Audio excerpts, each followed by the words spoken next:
Hello guys, this is Mr. Bueno again, and today we're going to look at this topic that you already know. We're going to have a little feedback about the topic, okay? So I hope you remember this. We're going to have this lesson just to, to remember some important things about this, okay? So just to start, I want to tell you this. I want to share with you guys this information. Passive voice helps us to emphasize an action if no one knows or cares who did the action.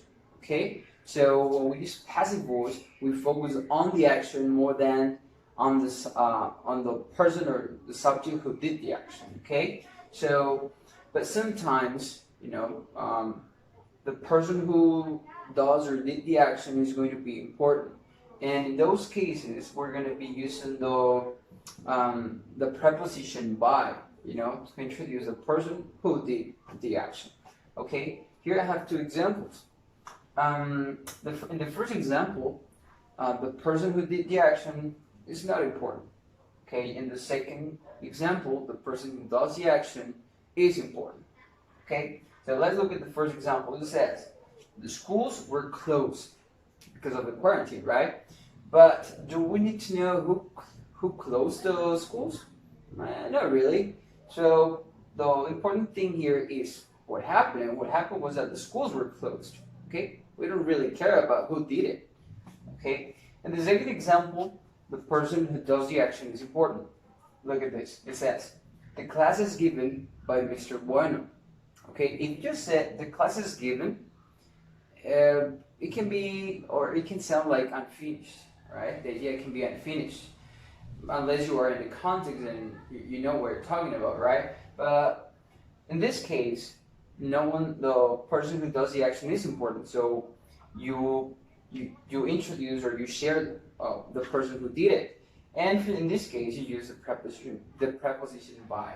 Okay, so in this case, it is very good if you say the sentence this way. Okay, so sorry, I missed the point, the period there. Sorry.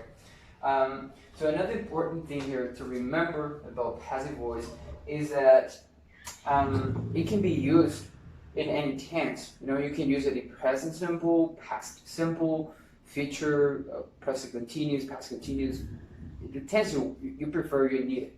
Okay, so just be careful to conjugate or to use the tense in a correct form. Okay, so another thing to remember here that is important and that is essential in passive voice is that we use a form of a verb to be. Okay, it can be any form. It can be like infinitive or conjugated in any tense. It will depend on the tense you're using, right?